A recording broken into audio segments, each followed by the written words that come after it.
అది జుగుత్సాహకరమైన నీ సంభోగం ఎత్తింది. మట్టి కొండలో పుట్టిదు కదా, నీది ఏ కులము ఇంత ఏళ అస్మత్పిత మహుడు కురుగులు వృద్ధుడైన ఈ శాంతనవుడు శివ సముద్రుని భార్యకు గంగా గర్భమును జనించలేదా? ఈయనదే కులము నాతో చెప్పింతులేమయ్యా.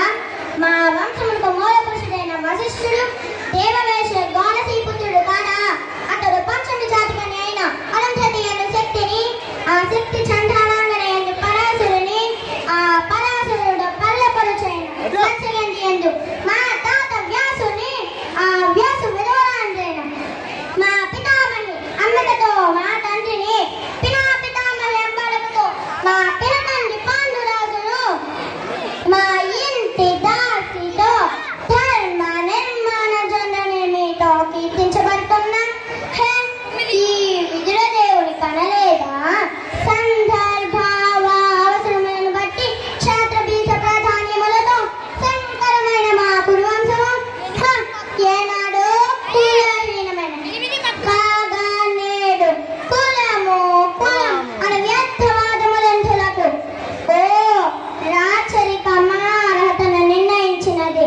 అయినా మా సామ్రాజ్యం సస్య శ్యామలమై సంపద విరాళమై వెలుగొంది.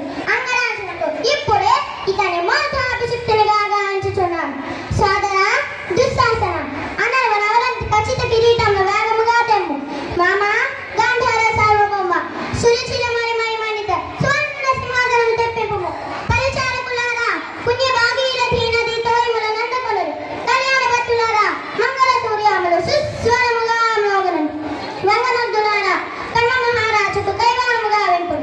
పుణ్యాంగులారా ఈ రథావసితునకు పాలభాగమున కస్తూరి తత్వము తీర్చిదిద్ది బాహు జన్మ సుకృత పరిపాక సౌలభ్య సహజ కవచ ఖచ్చిత వైఢూర్య ప్రభావిత్వంతి వాంఛల చర్వేగ వీరగంధము విదరాల్పుడు నేరి సకల మహాజన సమక్షమున పండు పరిషద్ మధ్యమున సర్వథా సర్వథా సతత సహస్రత ఈ కొలకొలక మహాపంకిలమున శాశ్వతముగా ప్రక్షాళనముగా ఉంచెదను.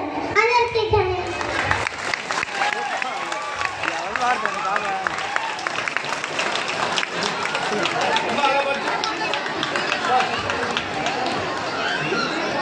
పి పార్థు నాయుడు ఎక్కడన్నా రావాల్సిందిగా కోరుకుంటున్నాను. స్టేజ్ దగ్గరికి